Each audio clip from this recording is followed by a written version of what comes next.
السلام علیکم ورحمۃ اللہ وبرکاتہ۔ ان الحمد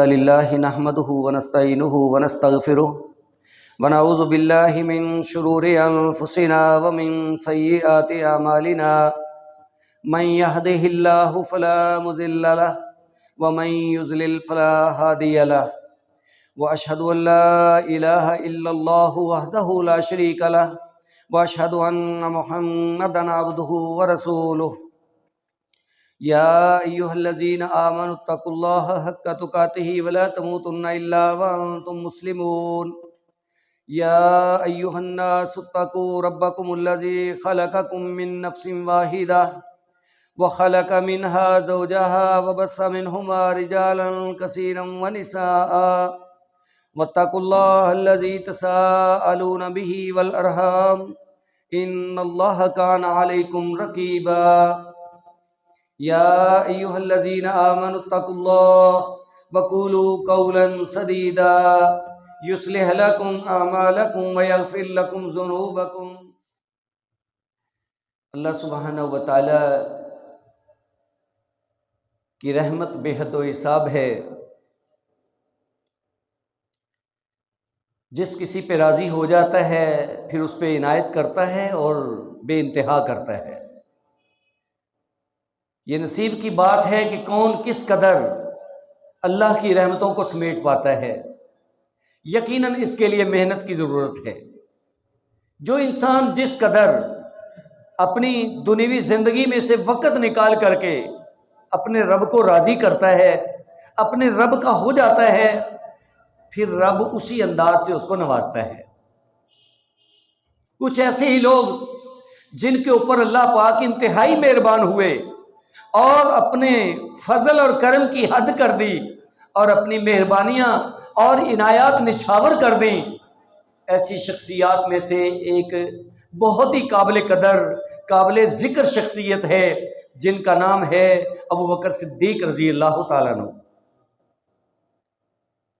آج کا مہینہ، یہ دن، یہ تاریخ، یہ جمادی الثانی کی 20 تاریخ ہے۔ 22 تاریخ اس عظیم شخصیت کی وفات کا دن ہے، کیونکہ جو دنیا میں آیا اس نے جانا بھی ہوتا ہے۔ تو اس مناسبت سے کچھ جماعت کی طرف سے اشارہ دیا گیا کہ آپ لوگوں کے سامنے اس عظیم شخصیت کی سیرت کو رکھا جائے، ان کی محنت کو رکھا جائے، ان کی دین کے ساتھ محبت اور محمد الرسول اللہ صلی اللہ علیہ وسلم کے ساتھ اس دین کی نسبت سے ان کی قربانیاں اور ان کی محبتیں اور ان کے خرچے یقیناً ہمارے سامنے آئیں گے، تو ہم بھی ایک حیثیت سے غور و فکر کرنے لگ جائیں گے کہ کیا عظیم انسان تھے کہ جن کی نظر میں سوائے دین کے، سوائے للہیت کے کوئی دوسری بات ہی نہیں تھی۔ تو ایک شاعر، یہ شعراء لوگ اور عرب لوگوں کا اپنا ایک مزاج ہے، وہ بات کرتے ہوئے اپنی بات کو یوں چڑھاتے بڑھاتے تھے کہ اپنے بڑوں کا تذکرہ کرتے ہوئے وہ اپنے شعر کی شکل میں کہتا ہے، اولئک آبائی فجئنی بمثلہم اذا جمعتنا یا جریر المجامع۔ مد مقابل کو للکارتا ہے، کہتا ہے جریر، جب میٹنگیں ہوں گی، محفلیں سجیں گی، جب مقابلے ہوں گے تو میں اپنے بڑوں کو لے کے آؤں گا، تو میرے بڑوں جیسے لا کے تو دکھانا۔ اولئک آبائی، یہ ہمارے آبا ہیں، یہ ہمارے باپ دادے ہیں، یہ ہمارے بڑے ہیں، فجئنی بمثلہم، ان جیسے لاؤ تو صحیح، اذا جامعتنا یا جریر المجامع، کہ جب ہماری میٹنگ ہو، اکٹھ ہو، محفل سجے تو ذرا مقابلہ کر کے تو دکھاؤ۔ تو کیا آج ہم یہ بات نہیں کہہ سکتے کہ آئیں جو لوگ کسی کے ذہن میں کوئی شک شبہ ہے یا کوئی ہمارا مد مقابل ہے تو یہ ہمارے بڑے ہیں جن کے چرچے، جن کے تذکرے اللہ کا قرآن کرتا ہے، محمد صلی اللہ علیہ وسلم کی زبان کرتی ہے۔ اس سے عظمت بڑھ کے اور کس کی ہو سکتی ہے؟ یقیناً ایک عظیم انسان ہیں، اور کس انداز سے اللہ پاک نے بھی تذکرے فرما دیے۔ عام طور پہ زیادہ صحابہ کے تذکرے قرآن کے اندر نہیں ہیں، لیکن چند شخصیات جن کی نمایاں خدمات اور نمایاں قربانیاں اور ان کی دین کے ساتھ بے حد و حساب محبت، اللہ پاک نے ان کی محبتوں کو قرآن بنا دیا ہے، اور مختلف انداز سے آج ہمارے ذہنوں کو، دماغوں کو صاف کیا ہے کہ ان عظیم شخصیات کے بارے میں شک کا شائبہ ذہن میں لانے والوں ذرا سوچ لینا، ہوش سے بات کرنا، ایسا نہ ہو کہ اس طرح کے تصور کے ساتھ تمہارا ایمان ہی برباد ہو جائے۔ صحابہ تو بہت ہیں، اللہ کے رسول کے ساتھی اور دوست بہت زیادہ ہیں، واحد ابوبکر صدیق رضی اللہ عنہ کی شخصیت ہے جن کا تذکرہ قرآن کرتا ہے کہ آپ ابوبکر صدیق اللہ کے رسول کے ساتھی، صحابی اور آپ کے دوست ہیں۔ تو آئیں، یہ سورہ نور ہے جس کی ایک آیت میں نے آپ کے سامنے تلاوت کی ہے، اس کا شان نزول اور اس کے پیچھے بات وہ تو لمبی چوڑی ہے۔ یہ واقعہ عفق جو آپ کی بیٹی کے حوالے سے ہوا، رسول اللہ کی زوجہ محترمہ ہماری ماں ہیں، ماں جی عائشہ رضی اللہ تعالیٰ عنہا، جو انتہائی پاک دامن اور پاک سیرت، اور اللہ تعالیٰ نے یہ خصوصی رشتہ چن لیا اور اللہ کے رسول کو دکھا دیا کہ یہ آپ کی بیگم ہے، یہ آپ کی بیوی ہے۔ تو اللہ کے رسول کا نکاح تھا ان کے ساتھ۔ ایک موقع ایسا بن گیا، وہ جہادی قافلہ واپس آ رہا تھا، آپ ذرا باہر گئیں، آپ کا ہار گر گیا، اور اس ہار کو تلاش کرنے کے لیے، تو واقعہ ذرا لمبا ہے، اس واقعہ کو واقعہ عفق کے نام سے یاد کیا جاتا ہے کہ اصل بات اور تھی، جن کے دل بیمار تھے، منافق قسم کے لوگ تھے، انہوں نے بات الٹا کے رکھ دی۔ تو جب ایسا معاملہ ہوا، جب حقیقت کھلی، پورا 1 مہینہ محمد رسول اللہ صلی اللہ علیہ وسلم بھی پریشان رہے، ماں جی عائشہ بھی پریشان، اور ابوبکر صدیق رضی اللہ عنہ بھی پریشان۔ لازمی بات ہے، پریشانی تو ہوتی ہے ایسے معاملات میں۔ تو آخر جب بات کھلی تو 1 مہینے کے بعد جا کے اللہ پاک نے یہ واقعہ کلیئر کیا اور قرآن کی آیات نازل فرما دی۔ تو یہاں اس موقع کے اوپر جب بات واضح ہوئی تو اس واقعے کے اندر ملوث اور اس الزام تراشی میں وہ آپ کے خالہ کا بیٹا بھی تھا، حضرت مصطح بن اساسہ۔ تو آپ اس کی کفالت کر رہے تھے، ابوبکر صدیق رضی اللہ تعالیٰ عنہ۔ تو آپ نے قسم اٹھائی کہ آج کے بعد میں تو اس کے اوپر خرچ نہیں کروں گا، یہ اس قدر نمک حرام ہوا کہ میں اس کے لیے اس قدر محنت کوشش کرتا ہوں، اور یہ میری بیٹی کے بارے میں ایسے اس کے خیالات ہیں۔ لیکن اللہ سبحانہ و تعالیٰ عظیم ذات ہے، معاف کرنے والی ذات ہے۔ اللہ نے فرمایا ابوبکر یہ معاملہ تیرے ساتھ نہیں ہے، اس معاملے کا تعلق تو میرے ساتھ ہے۔ اب ٹھیک ہے، وہ میرے نبی کے ساتھی ہیں، ایمان والے ہیں، غلطی ہو جاتی ہے، میں نے ان کو معاف کر دیا ہے، آپ بھی معاف کر دو۔ لہٰذا اس مقام کے اوپر جب آپ نے یہ حلف اٹھایا کہ میں تو اس کے اوپر خرچ نہیں کروں گا، تو اللہ تعالیٰ نے کتنے خوبصورت انداز سے اس بات کا جواب دیا، یا ابوبکر صدیق رضی اللہ عنہ کو اشارہ دیا، تب 1 سیکنڈ کے لیے بھی آپ رکے نہیں، اس اشارے کے مطابق فوراً اپنے آپ کو مطیع کر لیا۔ تو یہاں اس بات کا ذکر ہے وَلَا يَأْتَلِ أُولُو الْفَضْلِ مِنْكُمْ وَالسَّعَةِ، اللہ فرماتے ہیں تم میں سے فضیلت والے، فراخی والے، مال والے وہ قسم نہ اٹھائیں، کس بات کی؟ أَن يُؤْتُوا أُولِي الْقُرْبَى وَالْمَسَاكِينَ وَالْمُهَاجِرِينَ فِي سَبِيلِ اللَّهِ، کہ وہ فی سبیل اللہ، مہاجرین، مساکین اور رشتہ داروں پہ وہ خرچ نہ کریں گے، یعنی ان کو دینے کے حوالے سے وہ قسم اٹھا رہے ہیں کہ نہیں، آئندہ کے لیے ہم نے ان کے اوپر خرچ نہیں کرنا۔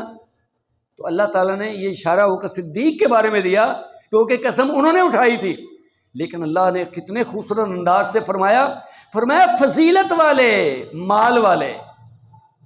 تو جہاں مال کا ذکر ہوا ابوبکر صدیق کا، کیونکہ وہ مال خرچ کر رہے تھے، وہاں ان کی فضیلت کا بھی ذکر ہوا، اللہ نے ان کو فضیلت والا قرار دیا، مرتبے والا، مقام والا۔ تو یہ اللہ کا قرآن ہے۔ اللہ فرماتے ہیں یہ فضیلت والے اور مال والے اس بات کی قسم نہ اٹھائیں کہ وہ اپنا مال قرابت داروں کو، مسکینوں کو اور مہاجرین کو نہیں دیں گے، اس ضمن میں یہ ایسا کام نہ کریں۔ وَلْيَعْفُوا وَلْيَصْفَحُوا، انہیں معاف کر دینا چاہیے، درگزر سے کام لینا چاہیے۔ أَلَا تُحِبُّونَ أَن يَغْفِرَ اللَّهُ لَكُمْ، کیا تم اس بات کو پسند نہیں کرتے کہ اللہ آپ کو معاف کر دے، اللہ تمہیں معاف کر دے؟ یقیناً ہر بندہ خطا کار ہے اور انسان یہ چاہتا ہے کہ میری خطائیں معاف ہو جائیں۔ تو اللہ فرماتے ہیں وہ بھی غلطی کر بیٹھے، یقیناً انہوں نے معافی مانگ لی اور ہم نے ان کو معاف کر دیا، تو یقیناً آپ بھی معافی کے خواستگار ہوں گے۔ تو جب اپنے لیے معافی کو پسند کرتے ہو انسانیت کے ناطے، اللہ سے تم معافی مانگنے کے امیدوار ہو، تو پھر میری طرف سے یہ آپ کو رہنمائی ہے کہ آپ لوگوں سے بھی درگزر کریں، لوگوں کو بھی معاف کر دیں۔ آج ہمارے لیے بھی یہی سبق ہے کہ اگر ہم بھی اللہ سے معافی کے خواستگار اور امیدوار ہیں تو ہمیں بھی لوگوں سے درگزر ہی کرنا چاہیے، لوگوں کو معاف بھی کرنا چاہیے۔ اور اللہ فرماتے ہیں الا تحبون ان یغفر اللہ لکم، کیا تم اس بات کو پسند نہیں کرتے کہ اللہ تمہیں بخش دے، اللہ تمہیں معاف کر دے؟ واللہ غفور رحیم، اور اللہ تعالیٰ بخشنے والے مہربان ہیں۔ اب جو ہی یہ آیت نازل ہوئی تو ہماری طرح نہیں تھا معاملہ کہ اب اللہ کا پیغام بھی آ گیا ہے، واضح فیصلہ بھی آ گیا ہے، اشارہ بھی ہو گیا ہے، اب اس کے باوجود ابوبکر صدیق ڈٹے رہتے نہیں، فوراً توبہ طائب ہوئے اور کہا اللہ جی ہم بالکل چاہتے ہیں کہ آپ ہمیں معاف کریں، اور فوری سارا سسٹم بحال کر دیا اور اسی طریق سے ان کے اوپر خرچ کرتے رہے۔ یہاں سے میرا تو ایک ہی پوائنٹ ہے کہ چونکہ آپ مالدار تو تھے، اس میں کوئی شک نہیں، اور یہ وہ عظیم شخصیت ہیں کہ جنہوں نے اللہ کے رسول کا اس انداز سے ساتھ دیا ہے، اتنا مال خرچ کیا ہے، وہ آپ کی زبانی میں آپ کے سامنے رکھوں گا۔ تو یہ بہت اعزاز کی بات ہے کہ وہ صدیق رضی اللہ عنہ کے پاس مال بھی تھا لیکن اللہ نے آپ کو فضیلت والا بھی قرار دیا ہے۔ یہ رب کا قرآن ہے، یہ اللہ کی گواہی ہے کہ ابوبکر فضیلت والے تھے۔ اور پھر ایک ایسا مقام بھی ہے کہ اللہ کے رسول کا ساتھ ایمان لانے سے لے کر کے آخر تک دیا ہے، اور ایسے دیا ہے کہ کوئی دوسرا آپ کی مثال نہیں بن سکا۔ ہر مشکل گھڑی میں ابوبکر صدیق آپ کے ساتھ ہیں، اور یہ بڑی اعزاز کی بات ہے۔ باقی لوگ بھی ایمان لائے ہیں لیکن سب سے زیادہ شاندار اور بڑا مثالی ایمان ابوبکر صدیق کا ہے۔ حضرت علی بھی ایمان لائے ہیں، حضرت خدیجہ بھی ایمان لائی ہیں، حضرت زید بھی وہ آپ کے غلام تھے، وہ بھی ایمان لائے ہیں، لیکن رشتے کا فرق ہوتا ہے۔ حضرت علی آپ کے چچا زاد تھے، گھر میں آپ ان کی پرورش کر رہے تھے۔ ماں جی خدیجہ وہ آپ کی زوجہ محترمہ تھی، زید آپ کے غلام تھے۔ آزاد لوگ، مالدار لوگ، صاحب فہم و فراست لوگ، ان میں سے اگر کوئی سب سے پہلے ایمان کو قبول کرنے والا ہے تو وہ ابوبکر صدیق رضی اللہ تعالیٰ کی شخصیت ہے۔ یہ ان کا اعزاز ہے، اور یہ ایسا اعزاز ہے پوری دنیا کے اندر آج تک کسی کو حاصل نہیں ہو سکا۔ اور یہ میں نہیں کہہ رہا، اللہ سبحانہ و تعالیٰ نے کتنے خوبصورت انداز سے ان کا ذکر فرمایا ہے۔ اور دوسرے مقام پہ جب آپ سلسلم مکہ چھوڑ کے مدینہ کی طرف ہجرت کر رہے ہیں تو ایسا مشکل اور خطرناک سفر، اس کے لیے اگر کسی کو ساتھ لیا ہے تو وہ ابوبکر صدیق کی شخصیت ہے۔ اعتماد تو باقی لوگوں کے اوپر بھی تھا، یہ کوئی بے اعتمادی والی بات نہیں ہے، لیکن اس خطرناک سفر میں کہ جہاں جان کا بھی خطرہ ہے، جان کا خطرہ ہے، لیکن ابوبکر صدیق رضی اللہ عنہ پیچھے ہٹنے والے نہیں ہیں۔ رات کے اندھیرے میں نکلے ہیں باقی ڈیوٹیاں لگا کے، تو آپ نے حضرت ابوبکر صدیق کا چناؤ کیا ہے اور ان کو یہ بتایا ہے کہ اللہ کی طرف سے یہ حکم ہے کہ آپ نے میرے ساتھ جانا ہے۔ اور پھر پہنچے، چھپتے چھپاتے غار ثور میں پہنچتے ہیں تو پھر ایک وقت وہ بھی آتا ہے جب دشمن سر پہ چڑھ آیا ہے، غار اتنی اونچائی پہ ہے کہ وہاں چڑھنا بہت مشکل ہے، دن کا ٹائم ہے، ادھر چڑھ گئے، اور اگر آپ صلی اللہ علیہ وسلم تھک جاتے ہیں تو ابوبکر صدیق نے آپ کو اپنے کندھوں پہ اٹھا لیا ہے۔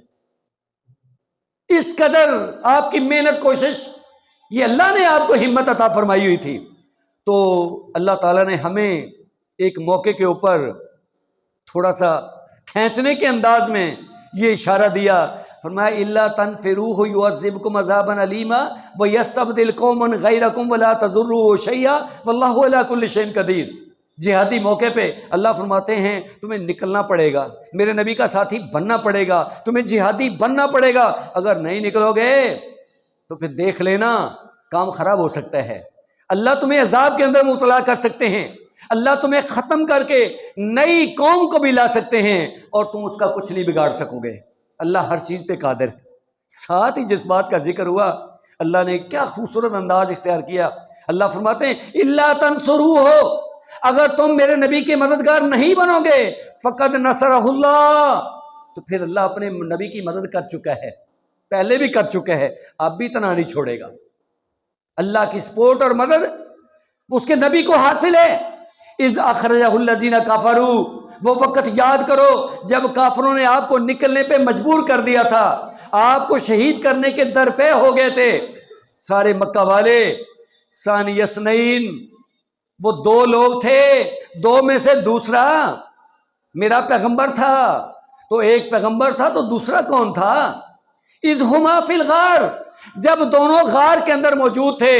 اذ یقول لصاحبہ، جب میرا پیغمبر اپنے ساتھی کو، اپنے دوست کو، اپنے صاحب کو یہ کہہ رہا تھا لا تحزن، غم نہ کر، ان اللہ معنا، اللہ ہمارے ساتھ ہے۔ ابو بکر غم نہ کیجئے۔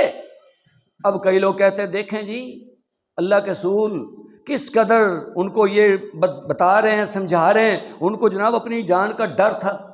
بھائی ڈر وہ اور ہوتا ہے، وہ خوف ہوتا ہے، یہ حزن دوسرے کے متعلق ہوتا ہے، یہ عربی کے الفاظ ہیں، ڈکشنری اٹھا کے دیکھ لیجئے، غم دوسرے کی وجہ سے لاحق ہوتا ہے۔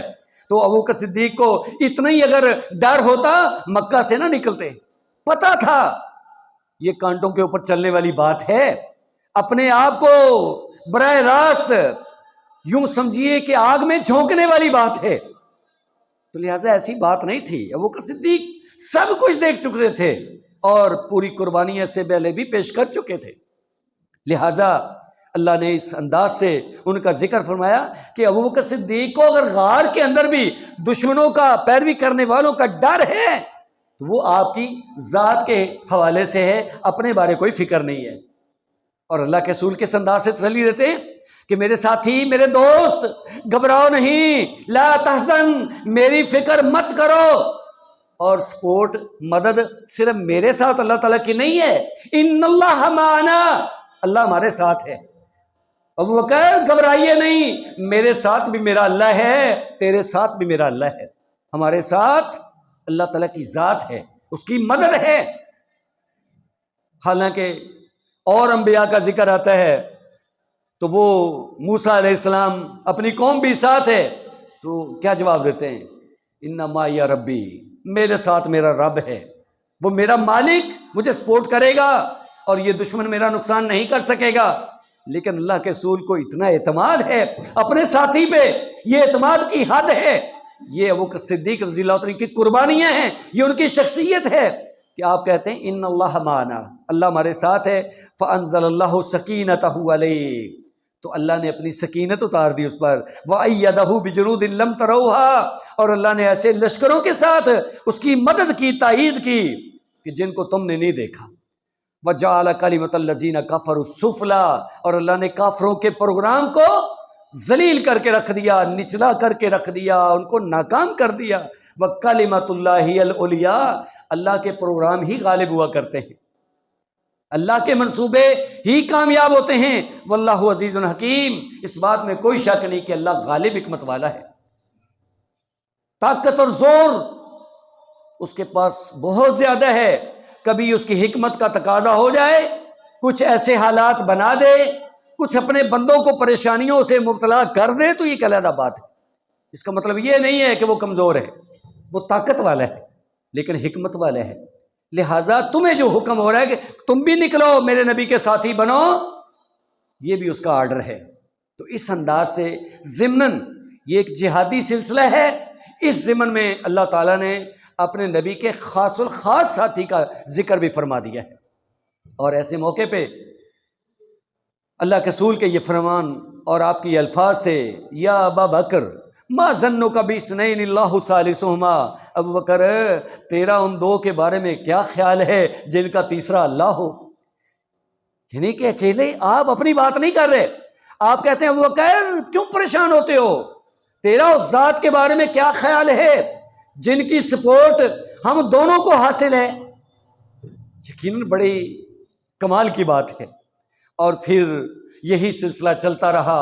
پھر اللہ کے رسول کا فرمان، یہ ذہن میں رکھیے، کمال کے یہ اظہار خیالات ہیں۔ آپ نے بہت زبردست انداز سے آپ کی شخصیت کے حوالے سے تبصرہ فرمایا ہے کہ آپ کے آخری لمحات ہیں، اور آپ فرماتے ہیں ان من امن الناس علیہ فی صحبتہ و مالہ ابو بکر، کہ مجھ پر سب لوگوں کی نسبت اپنے ساتھ دینے کے لحاظ سے، صحابی ہونے کے لحاظ سے، اپنے مال خرچ کرنے کے لحاظ سے اگر سب سے زیادہ مجھ پر احسانات ہیں تو وہ کون سی شخصیت ہے؟ وہ ابو بکر ہیں۔ یہ زبان نبوت ہے۔ اللہ کے رسول ارشاد فرما رہے ہیں کہ سب لوگوں میں سے اپنے صحبت یعنی ساتھ دینے کے لحاظ سے، مال خرچ کرنے کے لحاظ سے اگر سب سے زیادہ کوئی محسن شخصیت ہے میرے لیے تو وہ ابو بکر کی شخصیت ہے۔ اگلی بات بھی سنیے، وَلَوْ كُنْتُ مُتَّخِذًا خَلِيلًا لَاتَّخَذْتُ أَبَا بَكْرٍ خَلِيلًا، یہ خلت والا رشتہ جو اب صرف میرا اللہ تعالیٰ کے ساتھ ہے، اگر میں نے یہ کسی کو خلیل بنانا ہوتا تو میں ابو بکر کو خلیل بناتا۔ یہ بہت گہرائی والی محبت ہے، یعنی یوں سمجھیے کہ دل کے والوں کے اندر جو محبت سرایت کر جائے اور جس کے لیے بندہ قربان ہو جائے، یہ وہ محبت ہے۔ لیکن آپ فرماتے ہیں کہ یہ تو اب میری اللہ تعالیٰ کے ساتھ ہے، لیکن اب ابو بکر کے بارے میں جذبات تو واضح ہیں نا، کہ اگر میں نے لوگوں میں سے کسی کو خلیل بنانا ہوتا تو میں ابو بکر کو اپنا خلیل بناتا۔ اور دوسرے مقام پہ فرماتے ہیں وَلَٰكِنْ أَخُوكُمْ خَلِيلُ اللَّهِ وَلَٰكِنْ صَاحِبُكُمْ خَلِيلُ اللَّهِ، لیکن تمہارا ساتھی، یعنی اپنی طرف اشارہ فرمایا، میں محمد، میں اللہ کا خلیل ہوں۔ فرمایا وَلَٰكِنْ أُخُوَّةُ الْإِسْلَامِ وَمَوَدَّتُهُ، لیکن اسلام کا بھائی چارہ اور اس کی محبت، اسلام کی محبت، یہ میری کمال حد تک ان کے ساتھ ہے۔ فرمایا لَا تُبْقِيَنَّ فِي الْمَسْجِدِ خَوْفًا، یہ مسجد کے اندر جتنی بھی کھڑکیاں دروازے ہیں، صحابہ کرام کے جن کے گھر ساتھ ساتھ لگتے تھے، انہوں نے آنے جانے کے لیے راستہ مسجد کو رکھا ہوا تھا۔ فرمایا یہ ساری کھڑکیاں دروازے بند کر دو، الا خوخۃ ابی بکر، ابو بکر کی کھڑکی بند نہ کرنا، وہ ایک خاص اور عظیم انسان ہے، ان کی کھڑکی دروازہ کھلا رہنے دینا۔ اشارہ ہے ان کے فضل اور مرتبے کی طرف کہ اگر میں نبی کے بعد کوئی اس لائق ہے کہ اس کا دروازہ مسجد کی طرف کھلا رہے تو وہ ابو بکر کی شخصیت ہے۔ اور اس سے ایک اور بھی اشارہ ہے، کیونکہ آپ صلی اللہ علیہ وسلم ہر وقت مسجد میں آنا جانا، کوئی مہمان آ رہا ہے، کوئی مسئلہ مسائل ہے تو آپ بہت زیادہ رابطے میں رہتے تھے مسجد کے ساتھ۔ اشارہ ہے کہ میرے بعد اگر سب سے زیادہ رابطے کا حقدار ہوگا تو وہ ابو بکر ہوگا۔ اور اسی انداز سے ایک اور روایت میں آپ فرماتے ہیں لو کنت متخذا خلیلا غیر ربی لاتخذت ابا بکر خلیلا، اگر میں نے اپنے رب کے علاوہ کسی اور کو خلیل بنانا ہوتا تو میں ابو بکر کو خلیل بناتا۔ ولکنہ اخی و صاحبی، لیکن وہ میرا بھائی ہے اور میرا صاحب ہے، میرا صحابی ہے، میرا ساتھی ہے۔ وقد اتخذ اللہ صاحبکم خلیلا، اصل بات یہ ہے خلت والی کہ اللہ تعالیٰ نے تمہارے صاحب کو، تمہارے بھائی کو، یعنی میں محمد کو اللہ نے خلیل بنا لیا۔ اسی طریقے سے آگے بڑھتے ہیں کہ عائشہ رضی اللہ تعالیٰ عنہا، وہ آپ کی زوجہ محترمہ ہیں، وہ بیان فرماتی ہیں کہ انا ابا بکر داخل علی رسول اللہ، ایک دفعہ ابو بکر صدیق اللہ کے رسول کے پاس آتے ہیں، فقال انت عتیق اللہ من النار، آپ نے پروٹوکول دیا اور یہ اعزاز بخشا اور آپ کی گارنٹی پیش کی کہ انت عتیق اللہ من النار، اے ابو بکر تو آج سے اللہ تعالیٰ کی طرف سے آزاد کرتا ہے جہنم سے، اور جہنم سے میں محمد تجھے اس دنیا کے اندر آزادی کی خوشخبری سناتا ہوں۔ یہ چھوٹی سی بات نہیں ہے، آج دنیا کے اندر ہم بھی جیتے ہیں، ہم بھی اس امید سے ہیں کہ اللہ ہمیں بھی معاف کر دے، اللہ ہمیں بھی وہ اعلیٰ مہمان خانوں سے نواز دے، یقیناً کام بن جائے گا۔ لیکن یہ کتنے عظیم لوگ ہیں جن کو زبان نبوت سے خوشخبریاں دنیا کے اندر مل گئی۔ فَيَوْمَئِذٍ سُمِّيَ عَتِيقًا، اس وقت سے آپ کو عتیق کہا جاتا تھا، یعنی آپ کو عتیق کا لقب بھی دے دیا گیا۔ ایک تو آپ صدیق تھے، اور یہ صدیق والا بھی بڑا ایک خاص مقام ہے نا، کہ اللہ تعالیٰ نے قرآن مجید کے اندر نبیوں کا جہاں ذکر فرمایا ہے، ساتھ صدیقین کا ذکر کیا ہے، اور ہمیں نوازنے کا جو اعلان فرمایا کہ جو شخص اللہ اور اس کے رسول کی اطاعت کرے گا پھر اس کو ان لوگوں کا ساتھ نصیب ہوگا. سب سے پہلے نبیوں کا ذکر ہوا، ساتھ صدیقین کا ذکر ہوا. یہ وہ مرتبہ ہے، یعنی صدیق کا لقب آپ کو ملا اور یہ عتیق کا لفظ یہ آپ کے اوپر فٹ کیا گیا اور یہ اعزاز بھی آپ کو ملا. اسی طریقے سے اب بعد میں آنے والے لوگ تو خیر مختلف انداز سے باتیں، لیکن آپ صلی اللہ علیہ وسلم کی محنتیں اور قربانیاں جس انداز کی، تو اللہ کے رسول نے اپنی زندگی کے اندر کوئی چیز باقی نہیں رکھی. ایک دفعہ ایک عورت آتی ہے، وہ آپ سے کسی معاملے میں ڈسکس کرتی ہے، بات چیت کرتی ہے، پوچھتی ہے، تو آپ اس کو کہتے ہیں دوبارہ آنا بی بی، دوبارہ آنا. تو کہتی ہے اللہ کے رسول اگر میں آؤں اور آپ کو نہ پاؤں، کہنا ترید الموت، اس کا اشارہ تھا بھی ممکن ہے آپ دنیا سے جا بھی سکتے ہیں، کچھ وقت ہوگا درمیان میں، وقفہ ہوگا. تو آپ نے فرمایا فَإِن لَّمْ تَجِدِينِي فَأْتِ أَبَا بَكْرَ، اگر میں نہ ملوں تو میرے بعد ابو بکر اس لائق ہے کہ تو اس کے پاس آنا، تیرا مسئلہ حل ہو جائے گا. تو یہ اعزاز اور اس انداز سے یہ معاملہ کلیئرلی بالکل واضح ہے کہ آپ رضی اللہ تعالیٰ عنہ کس انداز کی اطاعت کرنے والے تھے، کس قدر دین اسلام سے محبت کرنے والے تھے، کس قدر آپ کی قربانیاں تھیں کہ اللہ کے رسول نے آپ کو جو ہے اپنی زندگی کے اندر یہ اعزاز بخش دیا. اور اسی طریقے سے حضرت عائشہ رضی اللہ تعالیٰ عنہ بیان فرماتی ہیں کہ آپ اپنے آخری ایام میں، اپنی آخری بیماری کے اندر کہ جس کے بعد آپ شفا یاب نہیں ہو سکے اور آپ اپنے رب کے پاس چلے گئے، مجھے آپ نے باقاعدہ یہ کہا کہ عائشہ ذرا اپنے ابو کو اور اپنے بھائی کو میرے پاس بلاؤ، حتیٰ اکتب کتابا، حتیٰ کہ میں کچھ تحریر کر دوں، کچھ لکھ دوں. کیوں؟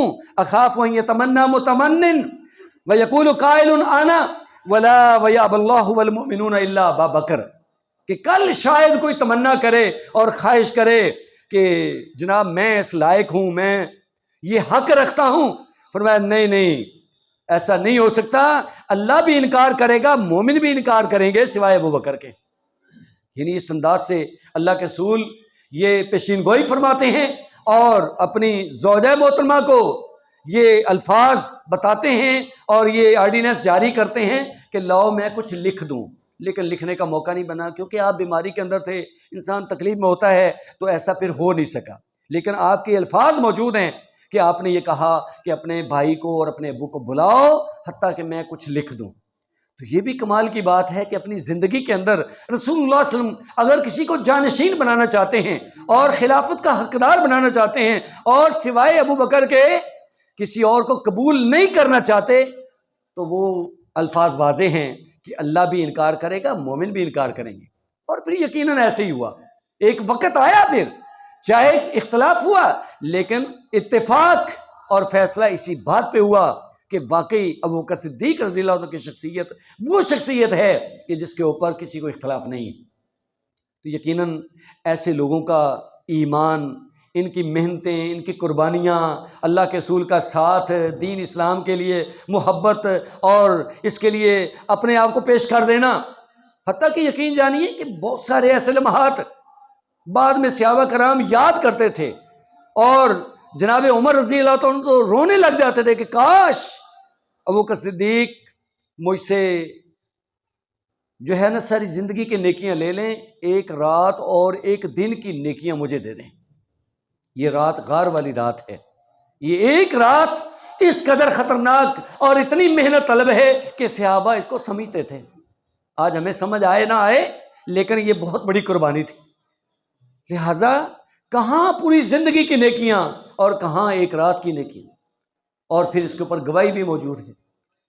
نیکیوں کا بے حد و حساب ہونا کہ اگر ماں جی عائشہ رات کے وقت ستاروں کو دیکھ کے سوال کرتی ہیں کہ اللہ کے رسول کسی کی نیکیاں ستاروں جتنی بھی ہو سکتی ہیں، تو آپ فرماتے ہیں ہاں عمر کی نیکیاں اتنی ہیں. تو آپ آگے سے عرض کرتی ہیں اللہ کے رسول پھر میرے ابو کدھر گئے، ان کی ثانوی؟ تو آپ فرماتے ہیں عائشہ کیا کہتی ہو، اس کی تو ایک رات کی اتنی زیادہ نیکیاں ہیں، وہ غار والی رات کی نیکیاں اتنی زیادہ ہیں. اور آپ دنیا سے جا بھی چکے ہیں. وہ دن انتہائی حساس تھا، سب لوگ پریشان تھے، لیکن آپ اپنے آپ کو کنٹرول کیے ہوئے اور سب کو بٹھایا ہے، سمجھایا ہے، خطبہ دیا ہے اور تسلی دی ہے، تو سب لوگ دوبارہ سے سیٹ ہو گئے.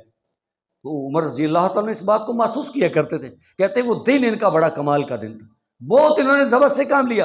اور پھر وہ وقت بھی آیا کہ جب کسی نے کوئی گڑبڑ کی زکوٰۃ کے حوالے سے، تو اس وقت بھی ابوبکر صدیق رضی اللہ تعالیٰ نے ڈٹ کے ان کے خلاف مجاہد بنے، جہاد کیا، اور فرمایا کہ جو نماز اور زکوٰۃ میں فرق کرے گا میری تلوار اس کا فیصلہ کرے گی۔ یہ اس قدر عظیم انسان تھے جو اللہ کے رسول کے ہوتے ہوئے بھی اپنے آپ کو پیش کرتے تھے، اور بعد میں بھی انہوں نے اپنی جان کی پرواہ نہیں کی، اپنی خدمت کو بھرپور انداز سے پیش کیا ہے پوری زندگی۔ اللہ سبحانہ و تعالیٰ ان کی نیکیاں، ان کی خدمات قبول فرمائیں، ان کو مزید اللہ سبحانہ و تعالیٰ نوازیں، اور ہماری طرف سے دعائیں اور ہماری طرف سے ان کے لیے تحائف اللہ پاک اپنے حضور سے پیش فرمائیں۔ اللہ سبحانہ و تعالیٰ ہمیں بھی ایسے عظیم لوگوں کے اسوہ کو اپنانے اور اس کے مطابق چلنے کی توفیق عنایت فرمائیں۔ وصلی اللہ علیہ نبی۔